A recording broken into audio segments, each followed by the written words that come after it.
sharp-end unique skill sets such as threat intelligence, malware analysis, and digital forensics, because these are really technical subjects and require people with deep experience and passion to learn the craft of the trade. So to add on, the gaps are many, but so are the opportunities. Threat intelligence, new areas of forensic, deep diving into some renewable technologies are some of the emerging areas that comes on very important as well. I think it's a global problem with plenty of opportunities going forward.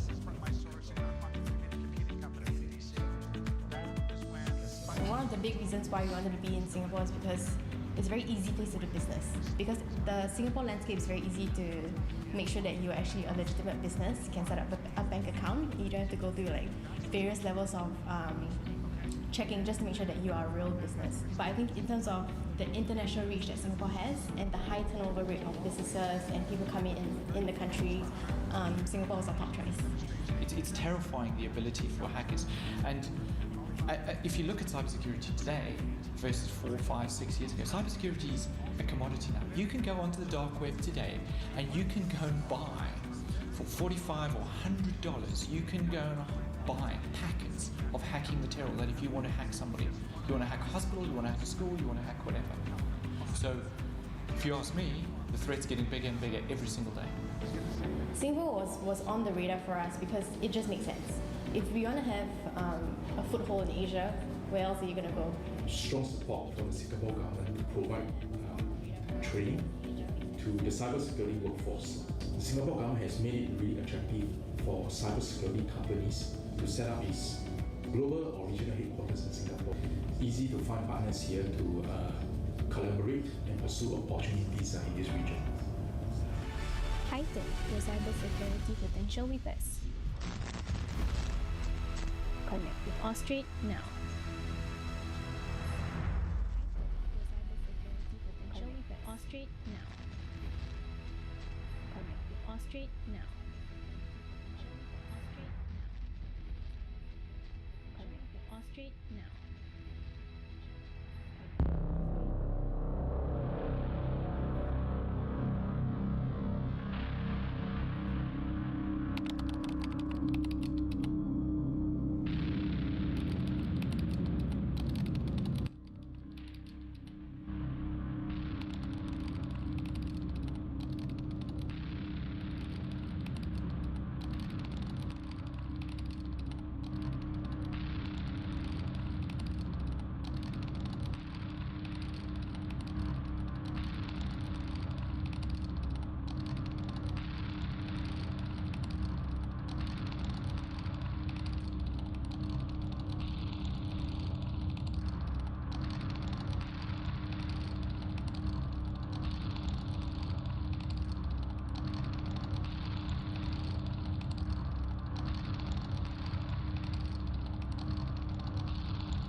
everyone. We'll be starting in a few more minutes, so do grab a drink and make yourself comfortable. Thank you.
Hi everyone, good evening. Thank you for being here at SGInnovate. We're very proud to be holding this together with our wonderful partners from Australia. We recently signed an MOU with Austrade and also CSIRO, and this is the start of, well, the first since our MOU signing to be holding this event together. And very apt because cybersecurity is an area that is of growing importance to both countries, as recently evidenced from the recent visit between the two prime ministers where they talked about cybersecurity as a key area and an area that we'd like to see a lot more collaboration on. I'd like to also do a bit of a shout out to the startups that have come all the way from Australia. Where are you? Thank you for being here. We look forward to hearing more about each of you later after the session, after the panel discussion. But I did want to also share a little bit about SGInnovate. We are focused on deep technology in areas such as AI and quantum. And these are technologies that would have impact on cybersecurity. We're also very proud to be investing in deep tech companies and building deep tech startups. What we like to do in these type of forums is really to bring people together to exchange ideas and to learn from each other, because a great idea can be sparked and inspired from some of these discussions and learnings between the two countries and between individuals, all of you that have attended. So thank you for being here. And I just wanted to welcome everyone. We've got a great panel that's going to be led by Daryl, who's going to be moderating. So we look forward to that. And very importantly, wanting to hear more from the startups who have come all the way from Australia to share more about your innovations. And with that, I hope that we will all have a fruitful discussion and session. I would like to call on His Excellency Bruce Gosper, the Australian High Commissioner, to please come and give a few words.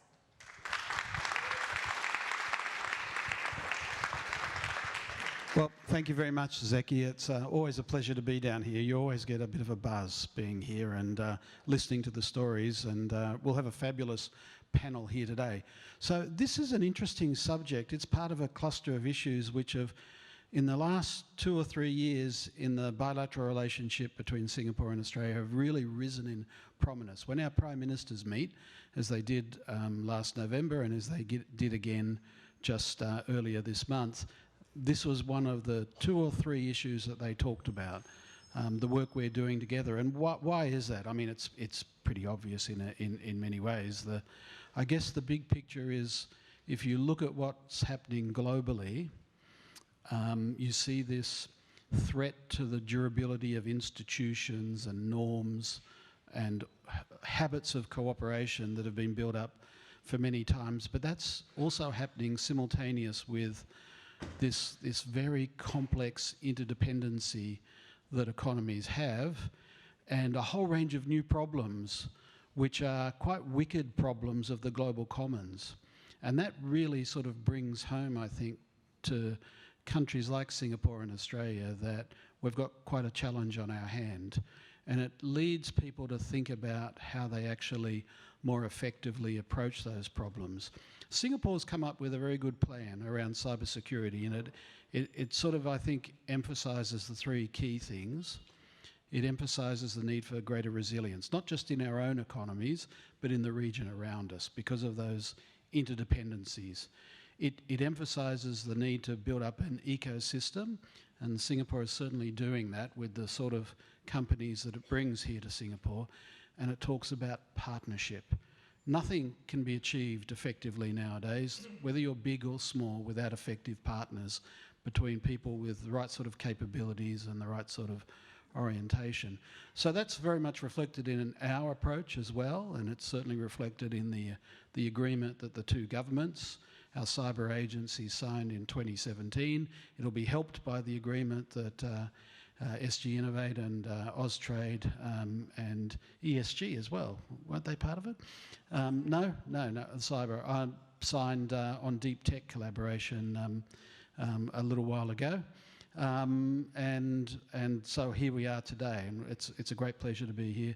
Michelle Price is up with AustCyber and a very interesting delegation of Australian companies that will partner, of course, with those who are already here at the landing pad and with everyone else who's here in Singapore. So I look forward to hearing more from the panel today to talk about, as I said, that really important partnership to try and address how we build resilience and safety, and that's so important for this region if we're to ensure that it's going to be a region which continues to grow and be a safe and secure space. So thank you very much, everybody. I look forward to the discussion with you. Thank you, Bruce. Before we start and before I call on the panelists to come on stage, just a bit of tradition here at SGInnovate. We want to have all of you in a picture together, so we'd like to have everyone stand up, and we'll do a bit of have some of my teammates take a picture of all of us. If you don't wish to be in the photo for any of our social media, please cover your face or hide and squat, because we ain't editing anyone out. Everybody give us a big smile, and we'll do this very quickly. Such a big group that we have to panorama. All right, something fun. Okay, ready? 1, 2, do something. All right, this one is looking much better. Perfect, thank you. Thank you. Thank you, Tuan. And with that, I'd like to call on our moderator, who best to moderate this session, somebody who heads up the cybersecurity practice from KPMG, and also who calls Singapore and Australia home. Please, Daryl, if you'd like to come on stage and introduce the other panelists. All right. Good afternoon, everyone, and it's my distinct pleasure today to introduce an esteemed panel of panelists from, well, 2 countries, Australia and Singapore. And as His Excellency Bruce Gosper just mentioned, I think this is an ongoing collaboration between Singapore that dates back decades, but we have certainly entered a new era of collaboration, especially on this topic of high technology and cybersecurity. So I'd like to invite the panelists up. First up, Michelle Price. So Michelle's title is on the screen, as you can see, AustCyber. She's the, yep. She's CEO for AustCyber, the Australian Cybersecurity Growth Network, and is very passionate on quite a few topics, as we'll hear later. I'd like to invite Goeng Chun up. Yep. So he's Deputy President of Cybersecurity Systems at Info Security for SG Engineering. He also wears a second hat. I think he'll reveal what that second hat is when we go through some of the questions. All right. Leslie Seaback, thank you, CEO for the Australian National University Cyber Institute, based in Canberra, which is her hometown and also mine. My other hometown, as you all know, is Singapore. I've been living here for 15 years. My wife's from Singapore originally, so I've got 2 homes, as mentioned earlier. Last but not least, Amit Mehta, who is the Managing Director for ASEAN and India for BlackBerry. And Amit will share with you BlackBerry's focus for the future, and we'll leave that to him to articulate. So I'd like to jump up now and start the panel, but you should also know that there will be opportunities for you to ask questions. There is a Slido app. Has that been announced? Up on stage? Yeah. All right, so with the Slido app, just go on to the instructions up there. Any questions you ask will be sent to the little app I have on this iPad here, and we'll pick a few of them. If you don't want to use Slido, you want to ask from the floor, that's fine as well. Just put your hand up or stand up, and we'll be fine. There'll be opportunities to ask questions throughout. I do have only a very short list of officially prepared questions, so I'm relying upon you to give the panelists some good questions here today. All right. So to begin with, I think I wanted to do the panelists a couple of minutes to introduce themselves more formally, but I think more also to make an opening statement about their passion on the topic of cybersecurity and what they think needs to be done to move this topic forward from their perspective. But just a couple of minutes each, if I may. Start off with Michelle. Hi everyone. I can project my voice even if this isn't going to work. There we go. Hi. I guess in sum, firstly, there's LinkedIn. I encourage you to look at, not necessarily try and give a go at the cybersecurity of LinkedIn, but certainly look at my background on LinkedIn. My job at AustCyber is to grow Australia's cybersecurity sector, and I am hugely passionate about that. The Australians well know that. I speak a lot back home, but I also speak a lot internationally as well. And the basic message is, cyber is awesome. If you're not part of the cyber ecosystem now, you actually already are, because everyone needs to know about cyber. And it's the glue that's going to make our two countries grow together, and the partnership that has already been fostered at the G2G level is now being fostered at the B2B level. And together we'll make sure that consumers and society benefit. Hi, I'm Ing Chun. I'm going to ask a question. How many of you are from government? From startup? There are many, right? From NMC? Yeah, so I've been all three of them. So I spent 24 years in the military, in the Signal Corps, specializing in command and control system. And I went to a startup, sold my startup after a couple of years. But unfortunately, it's not a cyber startup. Otherwise, I wouldn't be working anymore.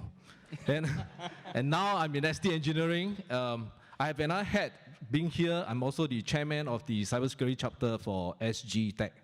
So it's another non-profit organization in Singapore that actually does grouping all the industry together and as a voice to the government. Okay, thanks. Thank you. So I have a very broad background touching on many areas inside government, academia, and yes, I have done stints in business as well. What drives me is not unlike what drives Michelle. I'm really passionate about actually realising the promise of the future. And I look at cyber and, well, I often joke with some of my colleagues that they get to play on the light side, with all those sort of things like digital, self-driving cars, that sort of thing. It's my job to take care of the dark side. Because you have more fun on that side. They've always got the coolest lines in the movies. But it's very much two sides of the same coin. You cannot have digital without having cyber. It is that glue. It is also something that is now ubiquitous. It's ingrained in everything we do. We cannot ignore it. And so we need to get smarter at it. So I'm really passionate about building the capability and the skills, looking at the deep research, thinking about what it looks like. What does cyber look like even 5, 10, 100 years in the future? Because those are the sort of things that will drive us and shape our future. And we should, rather being just takers, we need to be shapers and makers. And that's what drives me. All right. Good evening, everybody. My name is Amit. I'm based out of Singapore. I look after the BlackBerry cybersecurity business here and in India. I'm a staunch believer of security by design. More importantly, on a lighter note, 4 years ago, I joined a startup called BlackBerry. And because it was, as I mentioned, it's a focus I want to drive.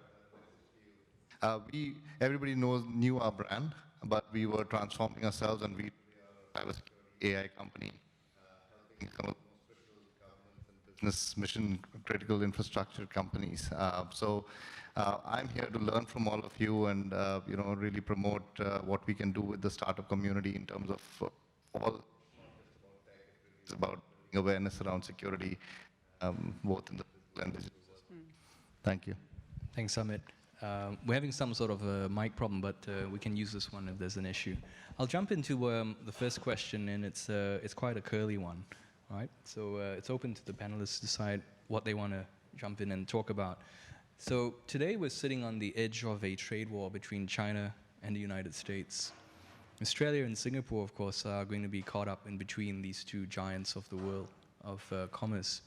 Now, the situation has shown that cybersecurity, by its very nature, requires cross-border cooperation. His Excellency Bruce Gosper mentioned that as well. Is something that the Singapore government and the Australian government are very much focused upon. The question to the panel is, How challenging is it going to be to improve global online resilience for cyber through enhanced cooperation in a potentially less open world? Right, so that's the lead question.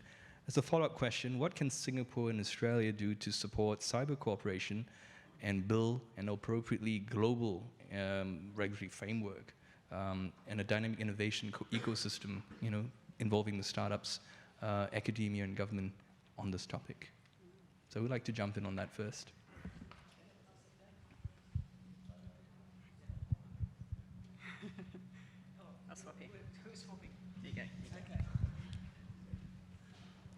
Okay, so I think it's very easy to get caught up in the day-to-day social media aspects of what's happening in the world. And if you look at what, if you follow the Twitter feeds and social media, you can get convinced that this is actually going to get it's just constant on the go. And the trick is here that we've actually got to take the longer-term view. I think sustainably, we're going to, just from a sustainability point of view, there's a number of layers to this problem. And I think for longer term, because of the economic interdependency, we will always continue to do a lot of business across those borders and between countries. The trick there, therefore, is going to be how you're actually going to build your position up. Make sure that you're protected, that you're not sort of swayed by the whims of whatever the social media headline is of the day. And that means the person-to-person contact. It means building up your science and technology base. It means putting the hard yards about long-term research. It means investing in capability. To my mind, what's also happening in the world too is that we're actually seeing a disintermediation because of technology and disruption between what nation states could and can't do and what's actually being driven by technology. And the only way you're going to get ahead of that is actually by investing again in the technology itself and putting more time and effort into it, building up that capability. Now that's got to happen at all parts of the ecosystem. It's no longer just the remit of government as it was in, say, the sort of 40s, 50s, 60s, even 70s, when we saw things like the moon mission and all those sort of things. Is actually now sort of very much in the remit of business. And the longer term will tend to always come from that sort of the deep vein of research that universities put into. Why? Because businesses have business models. They've got shareholders, they've got profit margins. It's only when they get to a certain scale that you're seeing sort of, the large companies like the Facebooks and the Googles putting money into that longer term research. But fundamentally, they're always going to be driven by a business model. Universities have a societal responsibility, and they are going to be the ones that actually start coming up with those long-term ideas. As I said, what's this world going to look like in 100 years? I mean, that's unimaginable when we can barely look 6 months ahead and think, technology is changing so much. So my sort of, key message there is it's got to be around the investment, the people capability, understanding the technology and putting those to best use to build societal resilience that will actually take us through that.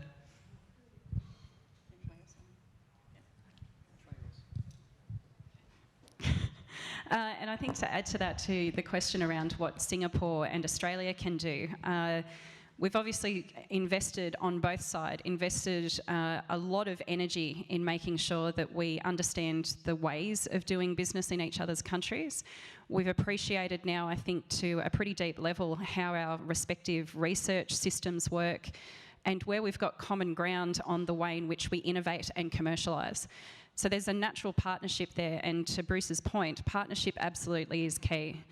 And to all of the cyber companies up the back that are from Australia, they well know that my message is about partnership. We grow the size of the pie by working in partnership with others, playing to our strengths, and we've got mutual strengths between Singapore and Australia that can ride this latest wave. I do think that this wave is going to have some longer-term implications than perhaps what other infractions have caused in the last sort of 15 or 20 years that Singapore and Australia will get caught up in. But rather than that, seeing that as necessarily always a negative, these kinds of rooms can see the opportunity in these situations and show a better way. So one of the subtopics in this question was, do you think it would be appropriate to build an all-embracing regulatory framework around cyber? Is this something that Singapore and Australia can do within the two countries or maybe across the region? So that was a sort of a sub-question for your thoughts. Yeah. So I might go on that one first. I think that there's an opportunity to have a go at it. there's always an opportunity to have a go at something like a broad-based regulatory framework, but those things only work if they're actually co-designed with business.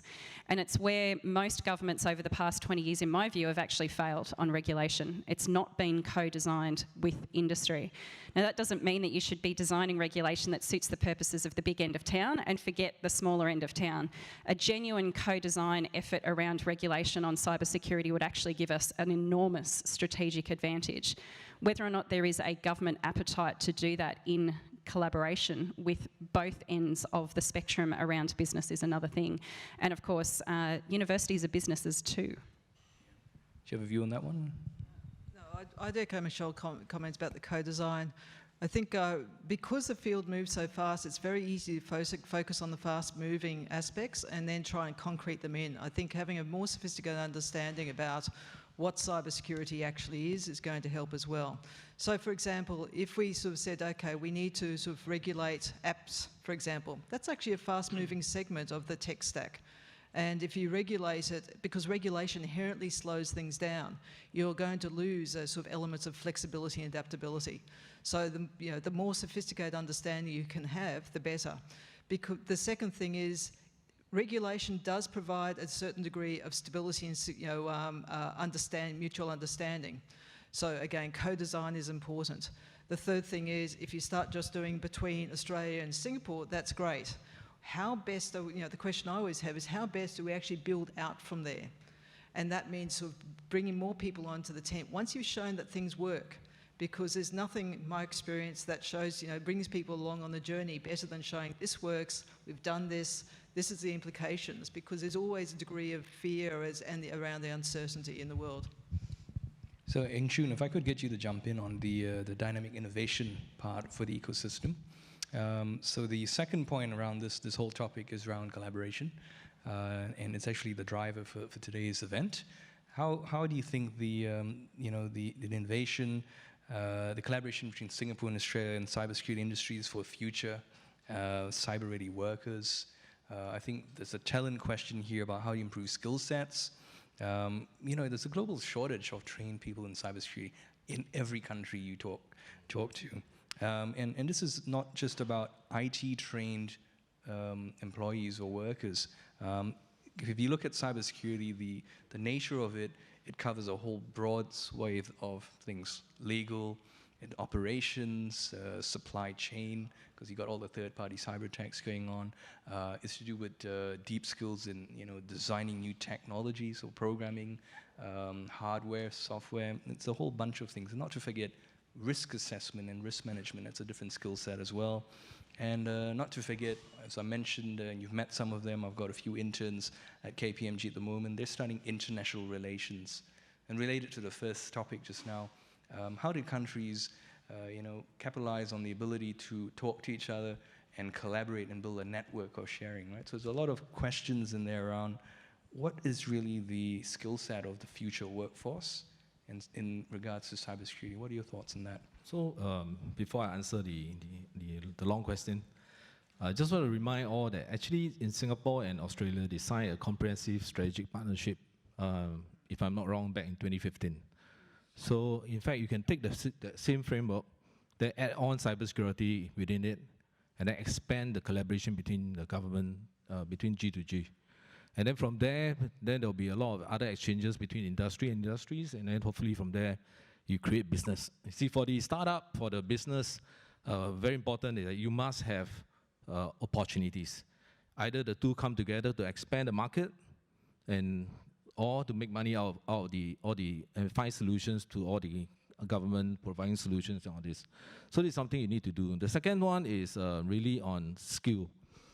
The problem is worldwide, so even in Singapore, it's the same thing. We do have this problem of finding cybersecurity professionals. So one of the initiatives maybe I can share is actually what we call the CSAT program, the CSAT, Cybersecurity Associate and Technologist Program. So what the government did, this is an initiative by IMDA, CSA, together with the industry, is to really go out there and find industry partners that is already in cybersecurity business to train two groups of people. One is fresh grad who are not in cybersecurity because there isn't many cybersecurity degree to begin with, is to bring them fresh grad from other disciplines like IT, and then bring them into the industry and go through a one-year program, and the industry will train them.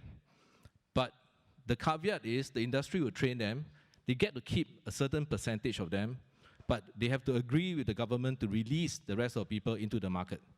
So straight away, it actually helps to increase the number of cybersecurity professionals. Now, there's another pool of people that is actually out there that is actually midstream. That means they've been IT, they've been network, and they've been software, and then you actually use them to train. You bring them into the industry, train them, but in this case, it's not 1 year, it's 6 months. And again, same principle applied. You have to actually, certain percentage to be released back to the industry to join any other workforce. So I give you one example. So we took in 3 years old IT service professionals, kind of retrenched from the company, but he joined the CSAT program, co-funded by the government to join, in this case, ST Engineering. So we trained him to, and he wanted to do vulnerability assessment and pen test. So we actually trained him to actually do pen tests, and today he's quite a popular pen tester. He did a very good job, and in fact, he liked the passion, his passion in cybersecurity is being discovered in the later part of his life, and today at 57, he's now converting himself to be a cybersecurity operations center analyst. So these are the quick way. I wouldn't say it's the only way, but it's a quick way to actually increase the number of cybersecurity professionals to actually meet the market needs. That's great. I think mic problems again. Sorry, Eng Shun, that's fantastic. The Singapore focus on you know, bringing talent through the CSAT program, I think is one great initiative. I think speaking also to Leslie, we had an idea also from the Australian lens. I think you wanted to share on. Everyone talks about. Oh, no, I don't have it. Hold on. Let's try. No, that's better. Switch it on. There's a big hint. Everyone, you hear a lot of in the press about, again, the global shortage of cyber, and everyone says we must do everything. What we're hearing is, again, there is many different ways to this, not least because it's a huge ecosystem of skills and needs that we need to uplift, to embed in our organisations, as well as just how we work every day. And so there is no one solution. I think there is a tendency you want to try and find that silver bullet that will sort of automatically create whatever the global shortage is at the moment, 1.6 million people or whatever it is. That's not going to happen. What we're going to be doing is finding a breadth of capability out there, and understanding that over time you're going to have to train the PhDs and the postdocs, because they're going to be the ones that give you some really deep depth. You're going to be training people who do sort of from a university context, again, those short-term masters. You're going to need those deep software engineering and network engineering skills for quite some time yet. You also need the people who can operate in different roles in the different cybersecurity operations centre. And we need the lawyers, we need the policy makers, we need people who understand financial models and how actually to do things like cost, cybersecurity risk, and how you can actually build that in. So there is a huge breadth of capability that we're having to build. And I think the more that we're seeing a greater diversity, rather than just looking for that single bullet, the better off we'll be. Secondly, I'd just say too, I'd put a plug in for what we're trying to do at my own institutions, as it's trying to find those interdisciplinary things. Skills, needs, topics, etc. So what happens when, down the track, cybersecurity intersects with synthetic biology? Because if you can code DNA, you can hack DNA. What does that world look like? And so there's a whole range of questions there we need to open, and just rather than just saying we've got to meet this talent, this global shortfall now, take that broader view and look at it as an ecosystem and then project forward. I think on the ecosystem topic, Amit, you had some great ideas about a collaboration you've started up actually with Michelle. Yeah, I think I agree with most of the skills thing is just an example within BlackBerry. Our top salesperson globally does not come from a cyber background. He's an ex-cop. And I think just that diversity of understanding commercial and business issues, what is really mission critical for our customers is sometimes forgotten. I myself I'm not from a cyber background or whatever the cyber stereotype is. I think there's enough skill sets that we've got to really think of diversifying. So talking about collaboration, I think we've got to have ecosystems where we're promoting people to understand that cyber is not just an IT conversation. I think cyber is, we kind of lay out our job hiring, scenarios, and we always state that the skill set required for a cyber specialist is 200% of that of a skill set of an IT specialist. It's just that because sometimes it's a bit difficult to understand and visualize, security always is difficult. Security is like insurance, it's very difficult to visualize the future. And the easy part is to just see a product in front of you. So I think just from a skill set point of view, we've partnered with AustCyber on the Cyber Taipan initiative to drive that in Australia. And I think that's important. We've got to embrace different, the legal. We're talking about cross-border geography collaboration. You need international law. You need people who understand those financial models. You need to understand how the exchange of data is secure for one agency to another. This got nothing to do with IT. It's really about understanding the business risks and the nation risks that are associated with it. So yeah, I think the ecosystem of, the diversity is really needed in the cyber world. It just kind of becomes a very tech conversation. Just in Singapore context, I think the startups in Singapore are very tech-enabled.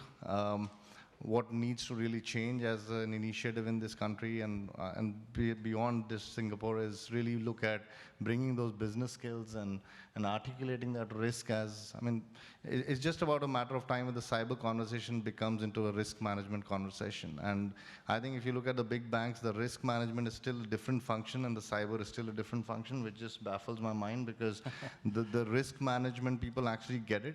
And the IT people don't. And no offense to any of the IT people from a bank here, but that's typically the norm we've seen that.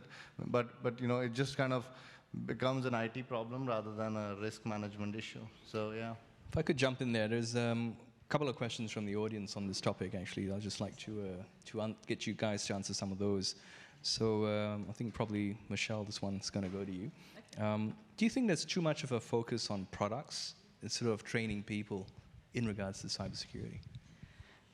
So I can't just give a single word answer to that because I think it actually depends on which part of the world you're sitting in. If you're sitting in the US, so who's from the US in the audience? Yes. You're the only one. There's one. And I know that you're going to support me in what I'm about to say. If you're sitting in the US, then the answer is yes, it is all about product. It is all about making sure that there is a massive market for product. But actually, outside of the US, it's a much more, I guess, interwoven or interdependent kind of answer, where it is a much greater focus on capability. And so if that capability happens to be a mix of product and service and people and, new technology, old technology, then so be it. I've just come from 2 weeks in the UK where we've run 2 delegations of financial services and cyber as well as healthcare and cyber. And it was quite interesting actually to see on the ground yet again an amplification of this sense that it is not just about product, because actually, does the product actually solve the problem at the end of the day if the product's just being pointed at something? It's the humans who understand what the problem sets are, even if they don't yet know how to describe what those problem sets are. You can't actually deploy a product successfully unless you know what you're using it to do. And that's in terms of the operators or implementers. What about the person that's using technology? Right? So this is a really interesting one, actually. Increasingly talking about the skill side of things is this notion from our dearly beloved baby boomers. I love you. I love you. As a Gen Xer, we talk about millennials being the first digital natives. Most millennials actually don't know how the tech works.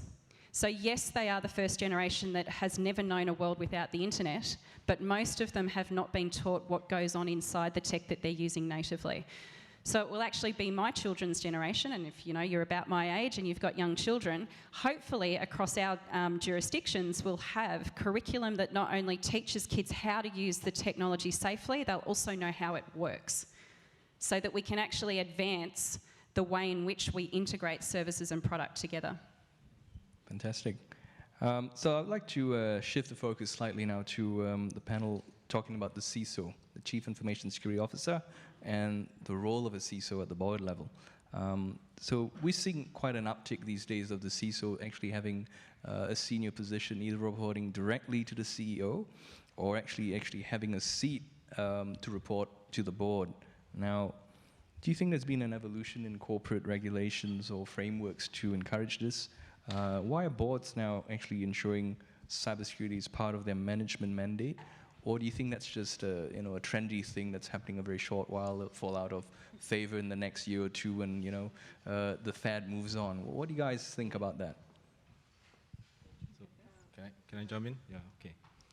So it's 6 p.m., right? So let's liven up. So we used to have only CIO, right? And CIO is doing a good job until when some security incident or something bad happened. So in Singapore, we joke CIO stands for career is over, right? So, and because of cybersecurity, yeah, oh, sorry, I stole the line. And because of cybersecurity, so happily they created another appointment called the CISO, CISO. So the CIO are very happy now because now there's somebody, career is surely over. Because his job is to really make sure that there's no security incident. But we all know, especially those in cybersecurity, we know that there's no way that you can 100% prevent an incident from happening. So yes, there's a lot of legislation, encouragement to say that the board of directors make sure that you have CISO in your company.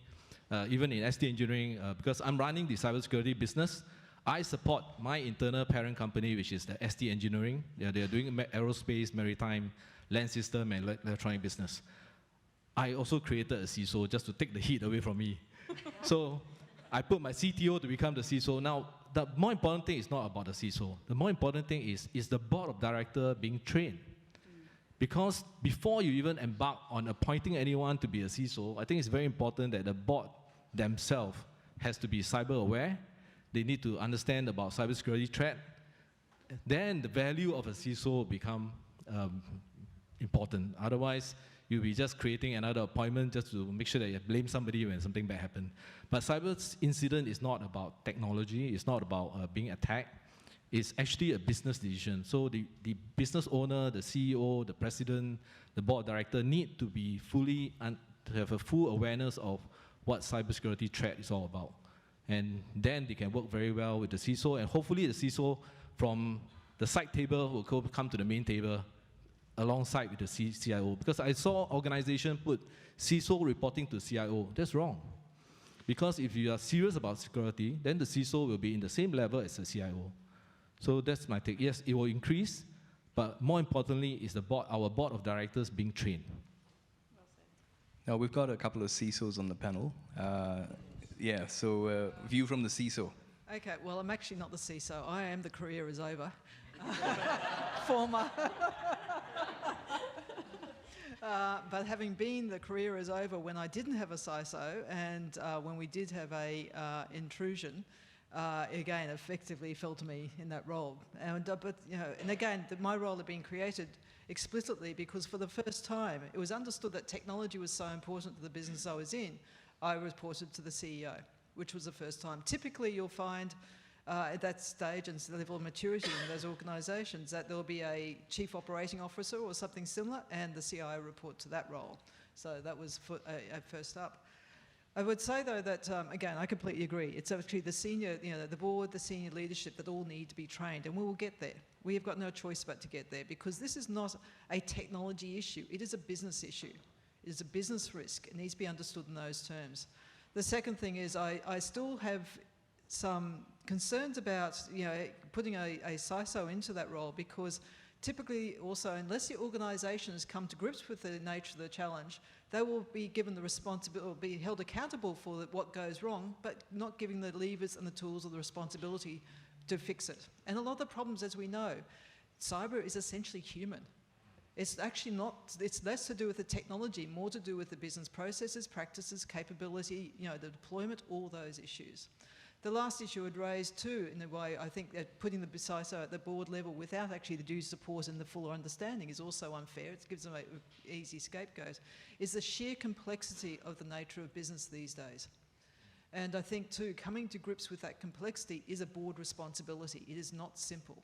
It is actually coming to grips with the wickedness, as the High Commissioner mentioned before, the wickedness of the problem, the world we're in. And that's really important, needs to be come to grips with.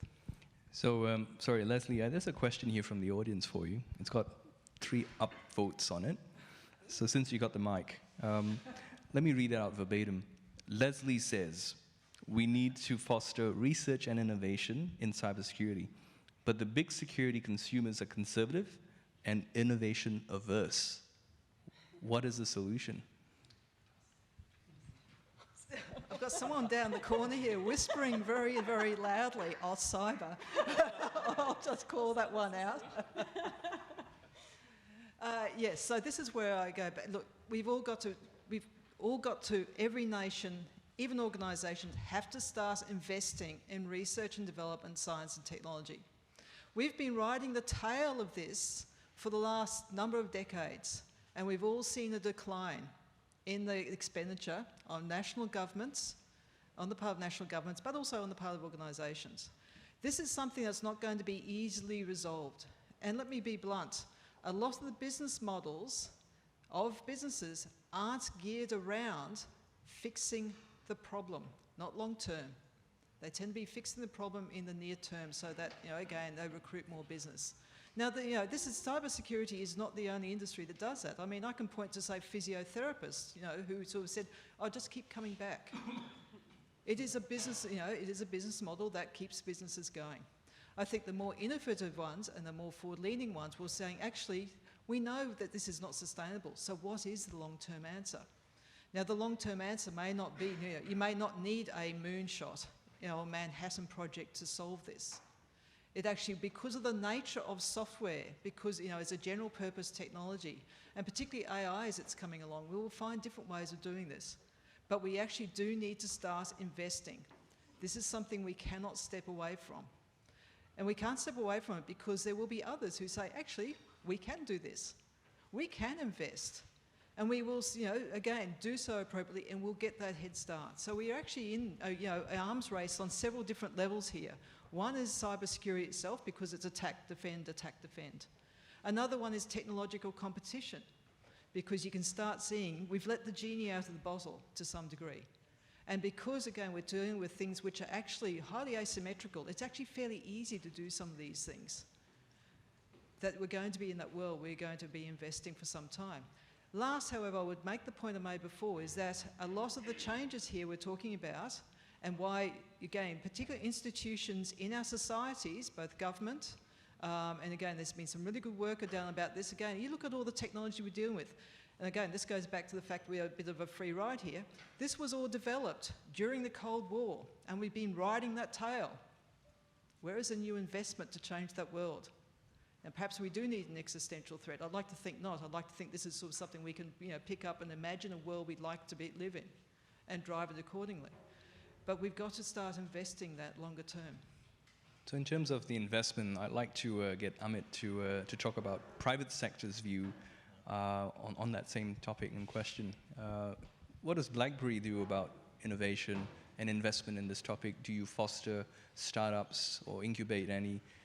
You're not a phone company anymore. You were telling me this before. Yeah, I mean, I'm sure the millennials don't think about us as a phone company. You never saw us when you were growing up. So, yeah, I think just I think from a broader perspective, just embedding, I think the question was innovation and research investment. The reality from a private sector or any business is really, the budget is not. You see, you're talking to the wrong people. You're talking to the IT people, and they tell you, well. Trying to tell an IT person that he or she made a mistake 3 years ago buying that product or that service or that cyber assessment that they did, they'll absolutely defend themselves. You got to talk to the business owners, and that's where really the budgets lie. What kind of digital, if you look at any industry, shipping, port authority, government agencies, everybody's being forced to digitally innovate and transform. That's a good one. That's where we see a big gap in in where the investments are being asked from. Yeah. Just triangling it up this way. My skill sets aren't good enough for a mic right now. So, so I think just from that research innovation, we've got to kind of think security like electricity. You don't go and ask for your electricity budget, right? Electricity works. It's built ground up to serve a purpose. You don't put your hand in a microwave thinking I'm going to get hurt today. And that's where, as a company, BlackBerry innovates in terms of security by design, and we believe that it's got to be layered, and it's got to be invisible to the user. No user, no board member will ever buy cybersecurity, period. We serve pretty much all of the board members of banks and agencies and law enforcement, NATOs of the world, and they are not tech people, right? They used to use BlackBerry devices, right? So think about your audience first. You got to have business outcomes. So if you're just barking on the message that, hey, security is a problem, the world is coming to an end, it's never going to get that interest from the people who have the budget, right? If you talk to a CMO of a bank or any agency in the healthcare or innovation specialist, they just want to get that transaction done soon enough. The question is that they've got to go and convince their security teams that this is secure. So what we've been working with the startup community and the application industry from a product platform perspective, a lot of our customers, there's a lot of acronyms being used in the tech world, BYOD, CYOD, and all those kind of things. I think we're at a point where it's a BYO, right? It's thing, application, process, skill set, anything. So we believe that, we don't have all the answers. BlackBerry is known for security. We've been in this, our heritage is secure mobility. But we think that, built for purpose and security by design have to be separated out. The problem is that today an agency goes and develops applications in different parts of the world, and then security is an afterthought. And that's where the vulnerabilities keep coming. It's the applications in your business. I think, from our point of view, we encourage local content companies to develop applications which are purpose-built for that country, for that language, and really allow them to use our platforms to secure those capabilities for the customers. That's great. So I'd like to jump in there to highlight that we have today 15 Australian cyber startups in the audience. All right. So shout out to everyone. All right. Now, on the topic of the startups, can you please share, as a panel, a bit about how the Singapore Launchpad and the SGInnovate Singapore Launchpad and the AusIndustry Australian Landing Pad, I think they must have got the same publicists to come up with these names, right? Can you share a bit about how these work and to support startups, like the Australian startups is here, through funding and innovation? How do these two launchpads and landing pads work? And I think, Michelle, this is a topic close to your heart because you're quite heavily involved. Sure is. So the Austrade landing pad here in Singapore is one of several landing pads around the world, and it's specifically a program that the Australian government does to be able to provide an experience for startups and scale-ups going into key markets globally. And each of them are themed on particular areas. And so AustCyber and Austrade partner together to take Australian cybersecurity companies into a couple of those locations, with Singapore being one of them. So we've got 4 companies at the moment that are here in Singapore in the Austrade landing pad, focusing on cybersecurity and what their solutions have to offer into the Singaporean, but also more broadly the ASEAN market. So then SGInnovate's program actually complements that by taking local cybersecurity companies and other technology companies, obviously being a deep tech environment here, to look at how that partnership can work between an Australian cyber company and a technology-focused company out of the Singaporean environment. So to me, it is actually applied innovation. It's innovation in action, where those companies can not only partner to go into the market together, but also in collaborating with each other can then further enhance what they have to offer the market that's specific to this particular location, but also, as I said, other ASEAN countries.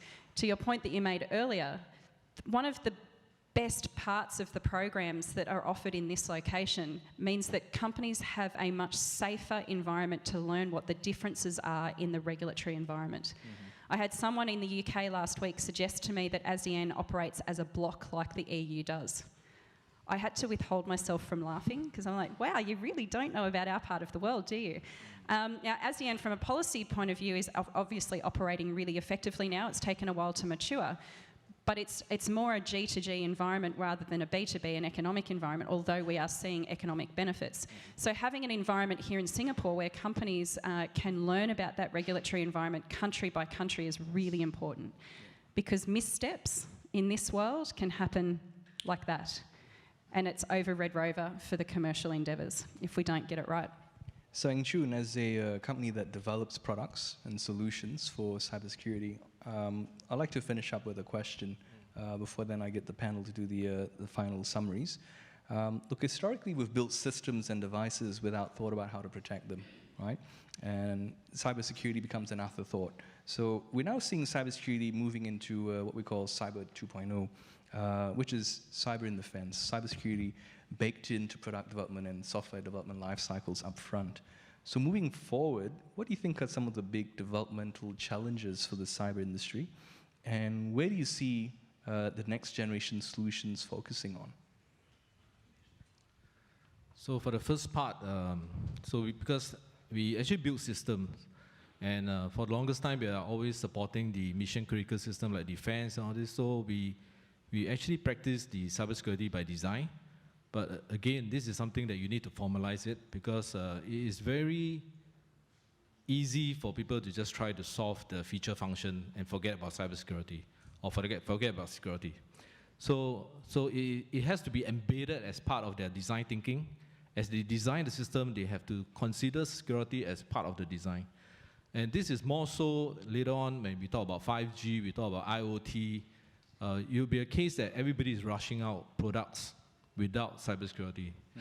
So that leads to the second part of the question. If you think about what are the future of cybersecurity, if you're in the area of active defense, proactive defense, I think this is something that people are interested in.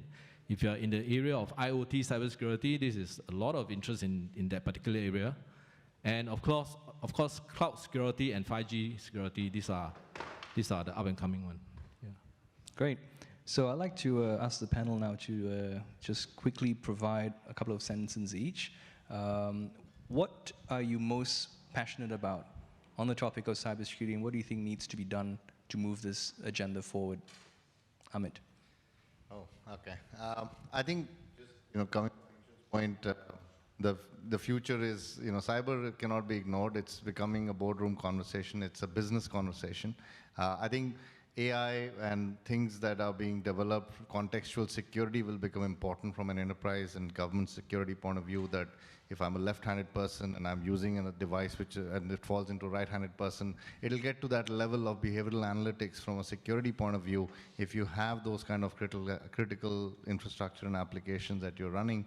We're talking about smart cities. I think that's something which is going to, a bank is not a bank, an oil company is not an oil company, it really is, mixing up.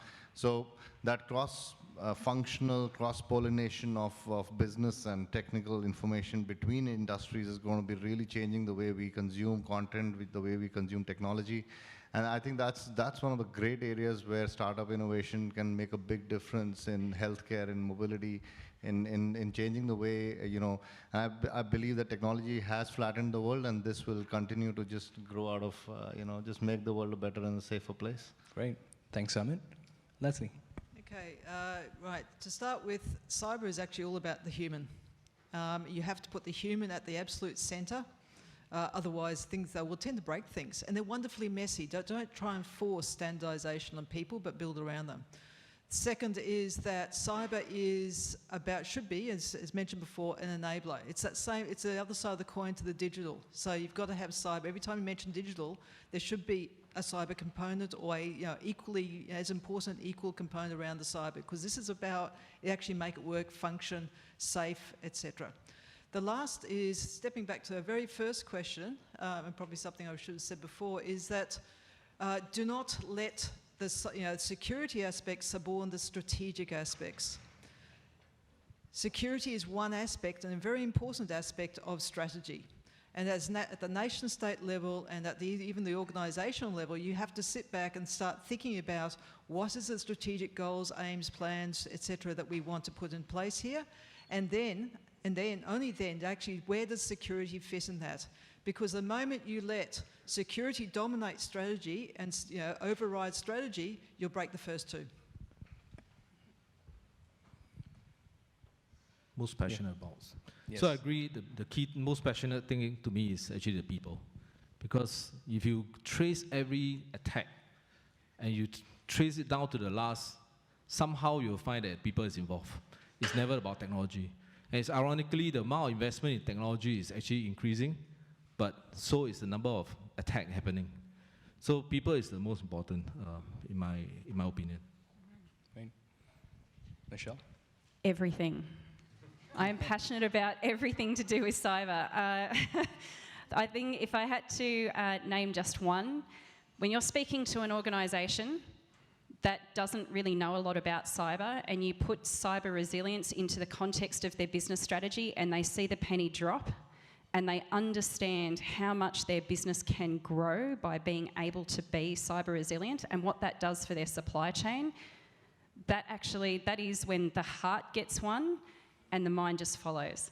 Watching that, as I get to do every day in my job, including weekends most of the time, that's a spectacularly privileged position to be in. It's one of the most amazing things about my job.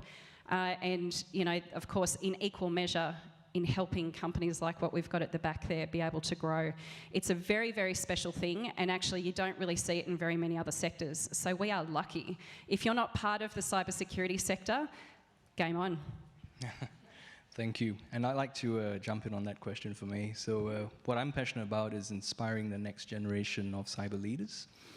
So at KPMG, I make it my mission to find and grow talent. And I start with primary schools. We actually educate 2 primary schools every month on cybersecurity hygiene. Because if you start young and you understand how cyber hygiene works, most kids have no idea that when they go on to certain websites, they're facing predators of all nature and people out to scam them. So start young, and then as they grow up and go into internships, bring them on board to do a bit of exposure to cybersecurity. So I take interns from all types of disciplines. I've got, I mentioned before, I've got international relations working with us. I've got lawyers, etc. All the non-traditional, but also the STEMs, and give them an exposure. And hopefully, as they're finishing their degree, they may think, look, cybersecurity is a very broad topic.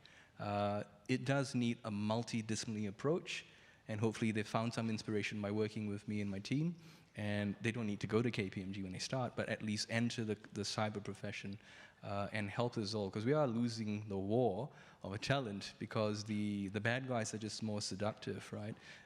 I don't know if you know, but most kids as teenagers, especially my son, if you ask him, who's more cool, Luke Skywalker or Darth Vader? It's always Darth Vader, right? So the dark side does have a pull that is inexplicable. You know where I'm getting from. I heard I use this analogy, but we got to make the light side look more attractive, more sexy as well, right? So more needs to be done to make cybersecurity a profession of choice. All right, now what's not sexy about this? Like, hello? With that, if you could put your hands together for the esteemed panel. Thank you, everyone.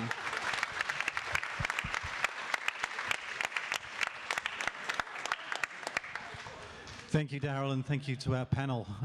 Once again, that was a fantastic presentation on many things cyber. And I think we're now going to have a little look at some innovation in action. Perhaps the light side, members of our light side will come down and give us a little taste of what they're up to. So thank you very much, everyone.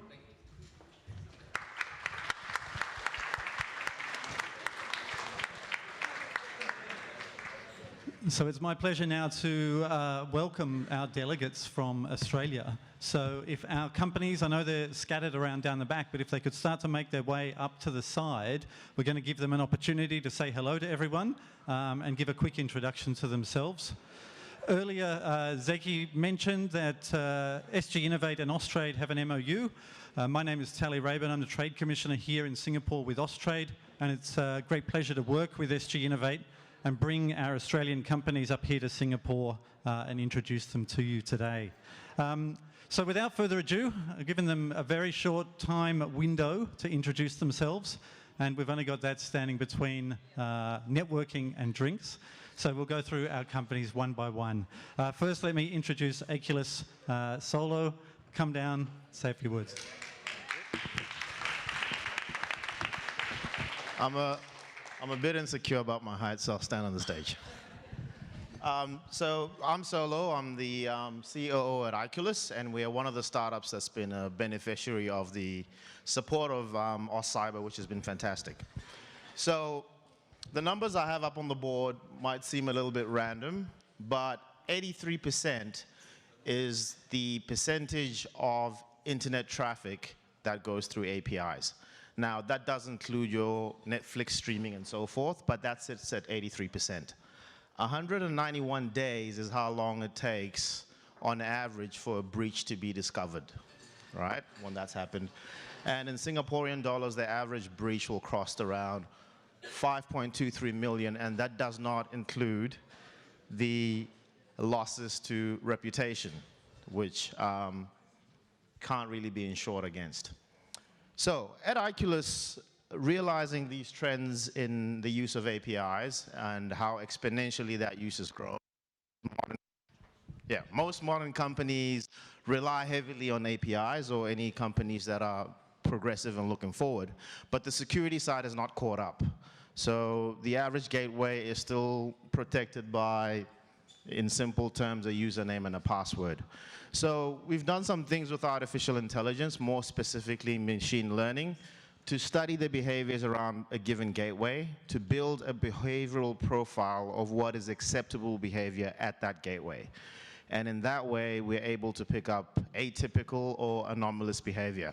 So gone are the days of long setups, gone are the days of having to continuously update your attack or threat signatures. So seamlessly, we're able to offer client security, and then privacy, because the solution can work with anonymized data. So we do not need to consume data that, as we all know today, is gold.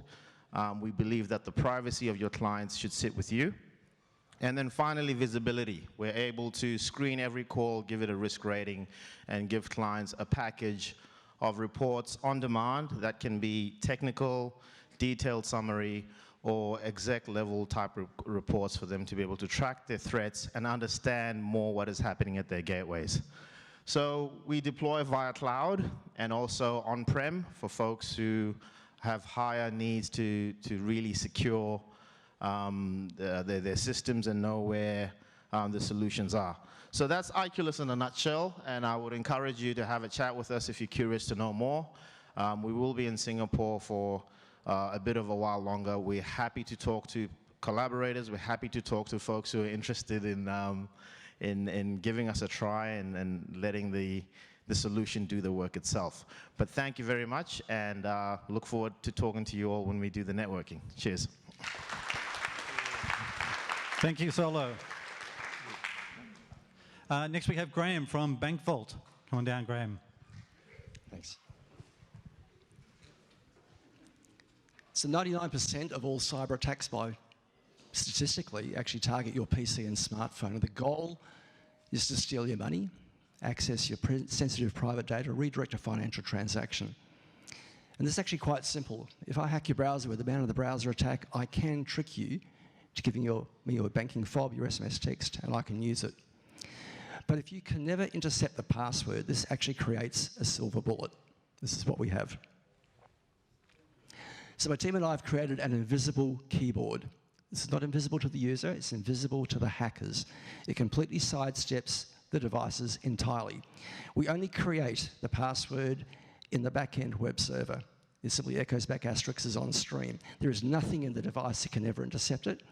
And this technology eliminates anything from bots and phishing attacks right through to screen scrapers, keyloggers, and man in the browser. It's dead simple. There's actually a couple of different technologies, one for workstation devices and other for mobile devices. The web server knows this. So my name's Graham Speak. The company's bankvault.com. We are here looking for partners, customers, and further investment. Thank you. Thank you, Graham. Next, we have Vaughan from Sidearm. Hello. I'm Vaughan Shanks. I'm the CEO and co-founder of Sidearm Technologies. So our mission at Sidearm is to make cybersecurity incident response better and faster. And this we're doing through our platform, through our product, which is a secure case management platform for incident response. Now, at most of the organizations we speak to, incident response is still manually driven and slow. And this is well documented in survey data, and as is the incidence of cyber fatigue and burnout. And the organizations we speak to would like it better as well. So that they usually NIST is the defined standard, and so Sidearm can help you get there. And the way we do this, the platform has workflow support. We do secure collaboration,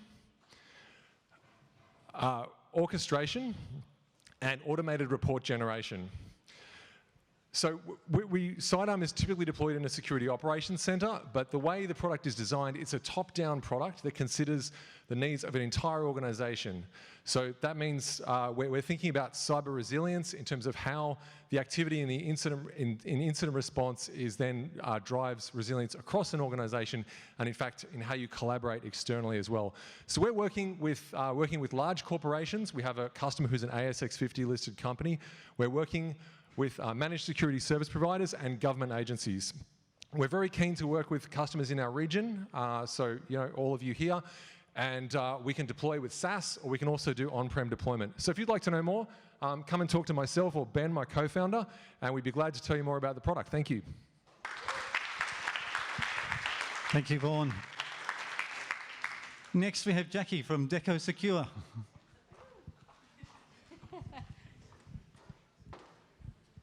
Good evening, everybody. My name is Jackie Nelson. I'm the CEO of Deco Secure. So what we know is that while most organisations are secure internally, they worry about sharing and collaborating with external parties. For example, a forensic team in a utilities company needs to share data sets and sensitive documentation with an external litigation firm. Or a law enforcement agency needs to share sensitive documents for approval with a government agency. The other thing we know is that 40% of data breaches are caused by human error alone. And so the risks are sensitive documents are not handled securely, and organisations then have little control as these documents move around the ecosystem. So that's why we built Deco Secure. Deco is a secure workflow platform. It ensures organisations can securely share and approve documents of any size around a complex ecosystem and maintain control at all times. It also eliminates the risks of human error. The platform brings maximum security, data sovereignty, full audit trail, and it ensures parties have ongoing visibility of all documents. We work with organisations such as government, law enforcement agencies, who else do we work with? Forensics and legal firms, and we would welcome the opportunity to talk to anybody with connections in those industries. Thank you very much. Thank you, Jackie. Next we have, I think that's one of Deco Secure. So you had a couple of slides there to go. End-to-end encryption, data sovereignty, okay? Talk to Jackie afterwards, yeah? And there's all those partners that she mentioned. Okay, next we have Paul from Endosoft. Come on down. Hi all, I'm Paul Kang from Endosoft. We are an application security service provider, so a team of ethical hackers who help organizations build secure apps through both tools and services that we've built in-house. One of the biggest problems in the application security space is it takes organizations 3 months to fix a vulnerability. We're aiming to do that within minutes through our tools and services. What we're doing here, we're part of the Singapore landing pad, so I'd like to thank Austrade and AustCyber for giving us this opportunity. Same time, SGInnovate for putting on this event, but looking to help organizations build secure applications. We focus on the fintech and blockchain space, so we do a lot of work with crypto exchanges, a lot of fintechs, smart contract audits as well. So feel free to have a chat. I'll be at the back. Thank you. Thank you, Paul. Our next Matt from Fifth Domain. Come on down. Good evening. Hi, my name's Matt. I'm the CEO and founder of Fifth Domain. What does Fifth Domain do? We create training technologies to build cyber skills. Training cyber operators is very hard. I know, I used to be one. It takes training that is relevant. You need to be on the tools that you use in your environment. It takes realistic training. You have to have time constraints and risks, and it has to be repeatable. Fifth Domain does that. We bring together knowledge and students and bring them together because there is the knowledge out there that we need to solve this cyber skills problem. We just have to bring everyone together, and that's what we do. So we've helped universities create learning management systems with cyber range infrastructure to save lecturers time, to create a really great experience for students. We've helped enterprises create massive cyber range so they can run scenarios through them to train their staff and measure their staff aptitudes as well. And we've even helped the Australian Defence Force generate a community of cyber awareness and a sort of community of skills development so that they can then build the future Defence Force for cyber operators. So what we do is we tailor our technology, okay? So we have 3 main products, but we tailor it and we bring it to you so you get exactly what you need when you need it. So it's all about you, it's all about society, and it's all about us building together a secure society. So thank you, my name is Matt Wilcox, Fifth Domain. Come and talk to me later. Have a good night. Thanks, Matt. Next, we have Prashant from Privacy. Good evening, everyone. Privacy Information Security Partners. My name is Prashant, and I'm co-founder and CISO of Privacy. Essentially, we have 3 arms of the business. Stuart, can I? 3 arms of the business. We have Privacy Red, Privacy GRC, and Privacy Drone. So if I have to put them in an analogy, so in red, imagine us as James Bond without guns. So we do everything that James Bond would do, but not using guns. So we use physical intrusion, social engineering, phishing activities, things like that. Logical intrusion, obviously, incident response, and so on and so forth. Under GRC, if I can say, imagine a guy like me wearing a suit with a stethoscope. So we are like doctors. We check your cybersecurity health check, tell you what the problem is, and then we also be with you on the journey to fix those problems. The third arm of the business is a recent acquisition of ours where we focus on drone security. It's quite niche in the market, but what we typically focus on is building some regulations in the drone space in Australia as well as Singapore. We create awareness for drone security, but at the same time, we actually go and fix drones, harden them, do forensics on them, and do counter-drone services as well. Some of the accreditations, I guess we have to practice what we preach, so some of the accreditations are mentioned there. Our presence is in 5 locations there. We are not a startup. That's our presence. And with Austrade and AustCyber partnership, we are looking to build up our presence in Asian market. Some of our clients that are mentioned here, and that's my colleague Nordin, and I promise that's my photo. It was just taken a few years back. But why we are in Singapore, we want to be your security partner. So if you want a new security partner, or you want to build your partnerships and uplift the security posture, come and talk to us. Thank you. That's Privacy.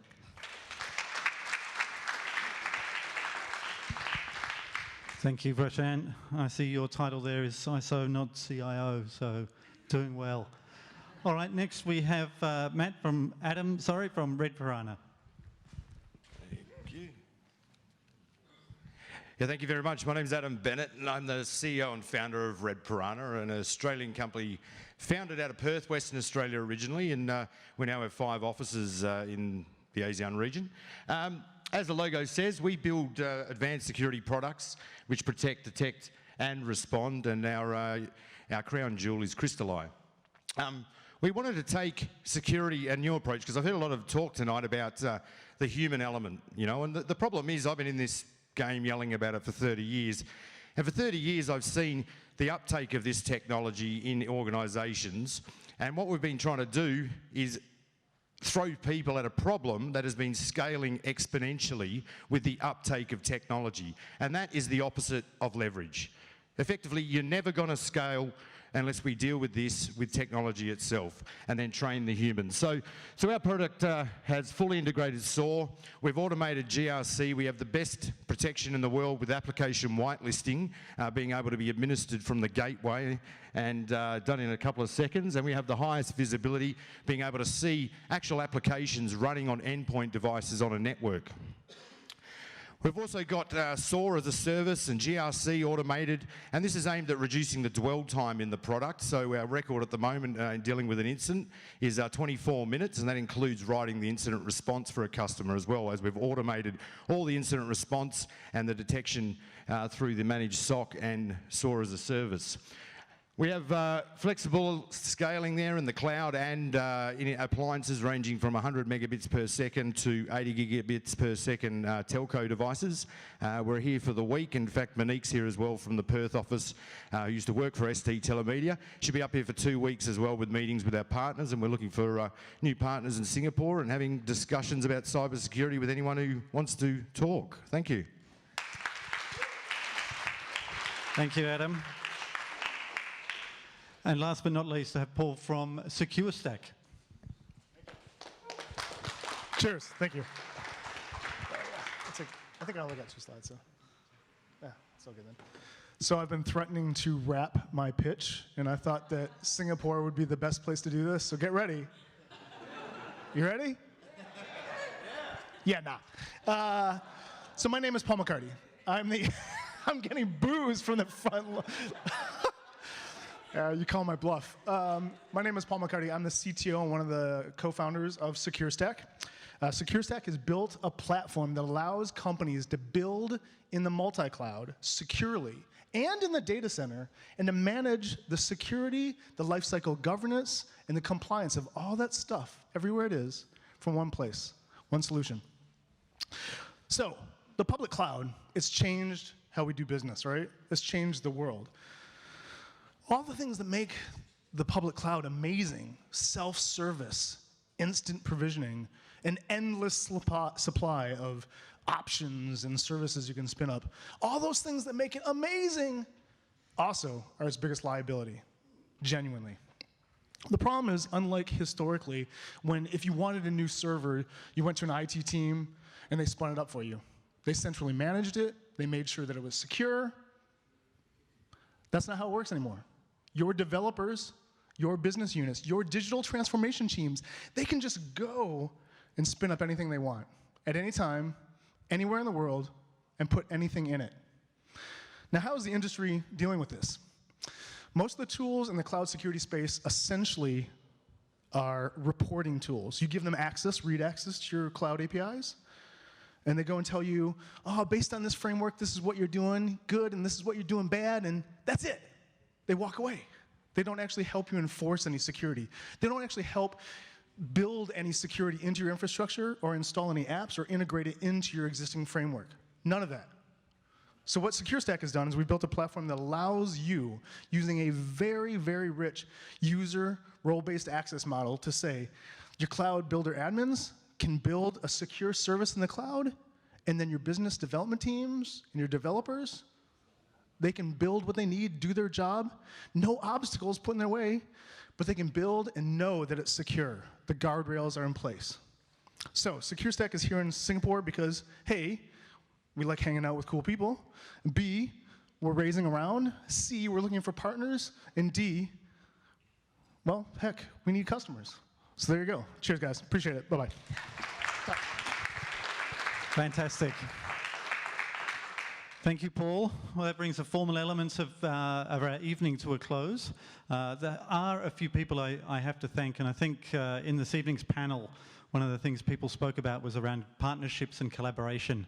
And there's been quite a few organisations and people who've helped us with our delegation. SGInnovate, for one, been a fantastic support. Thank you so much. AustCyber, bringing the companies up and the work with the landing pad. Samantha and the landing pad team has been fantastic. And obviously all our panellists today, thank you so much for your time, your knowledge, your expertise. Also our partners today, Singtel, CSI, thank you, and CSA. And finally, also, we had some marketing support from our colleagues over at Curtin University. For those of you who saw one of our cyber videos today, that was a project we worked with some of the students from Curtin University, and they did a fantastic job. So thank you to them, and great that they could join us tonight. I will finish up here. Please, if there's anything that we can do at Austrade to help you connect with Australian companies, come and see me. Please take time to come and say hello to our delegates. We look forward to building greater collaborations between Australia and Singapore and solving some of these wicked problems we have at the moment. Thank you very much. Please stay and join us for a drink.